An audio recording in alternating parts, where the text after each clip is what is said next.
అయితే ఇది వినండి. ఒకరోజు పార్వతీదేవి స్నానం చేస్తుండగా శివుడు నంది మాట వినకుండా లోపలికి వచ్చాడు.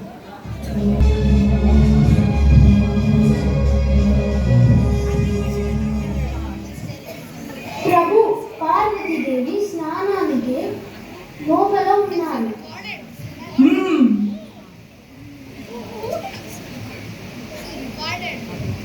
దేవి, మీరు ఎలా లోపలికి వచ్చారు ప్రభు? నంది ఆపలేదా? నంది నా దాసుడు, నన్నెలా ఆపుతాడు? నంది స్వామిని ఆపలేదు. ఒకవేళ స్వామి లాగా మారు వేషంలో ఎవరు వచ్చినా ఆపడు. కాబట్టి నాకు ఒక మంచి బుద్ధిమంతుడై నా ఆజ్ఞ పాటించే కుమారుడు కావాలి.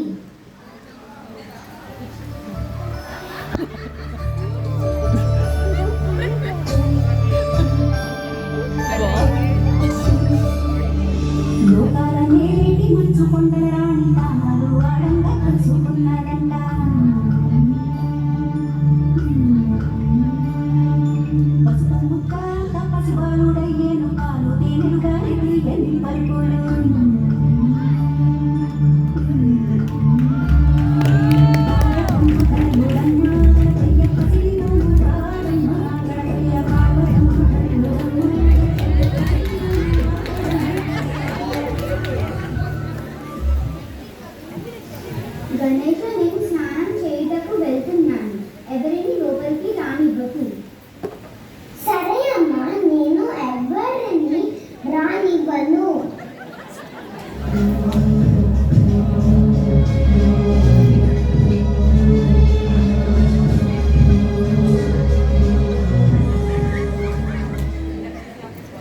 క్షమించండి, మీరు లోపలికి వెళ్ళకూడదు.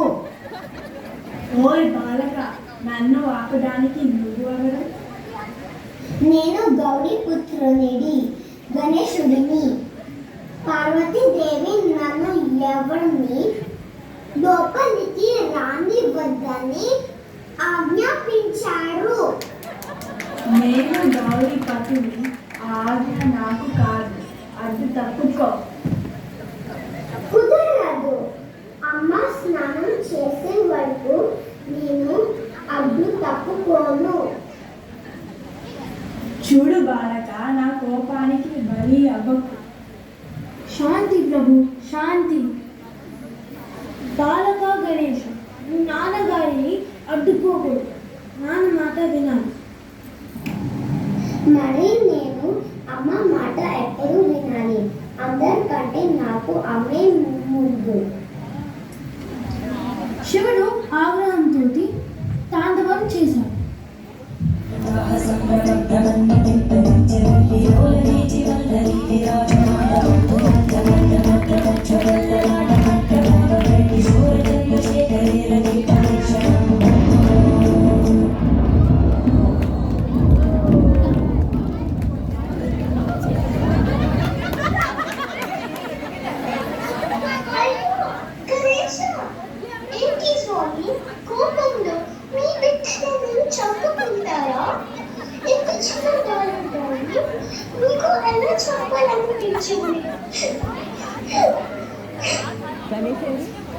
నాకు నా కుమారుడు కావాలి.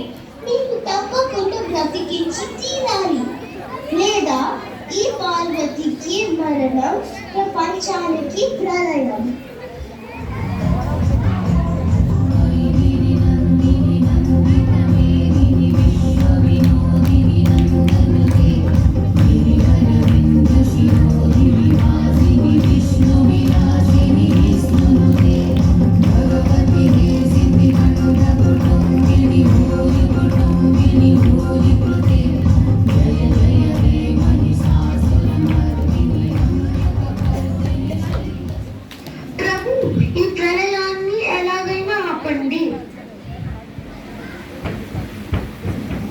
దీనికి ఒక ఉపాయం ఉంది.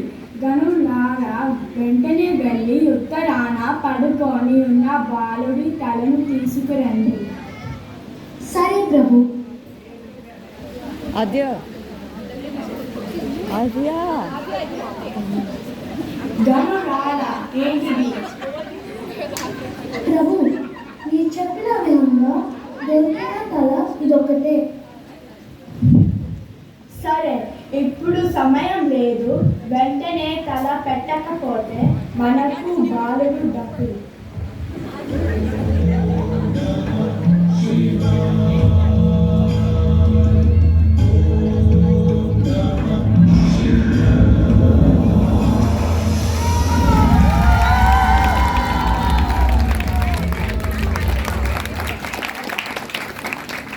బాల గణేష అమ్మా, నాకు మళ్ళీ ప్రాణం పోసినందుకు ధన్యవాదములు నాన్నగారు. స్వామి, ఏనుగు తలతో అందరూ నా బిడ్డని వెక్కిరిస్తారు. బాధపడకు దేవి, నేను నీకు ఒక వరం ఇస్తున్నాను. ఎవరైనా ఎలాంటి శుభకార్యం చేసినా ముందుగా నిన్ను పూజిస్తారు. Go guys అశ్విక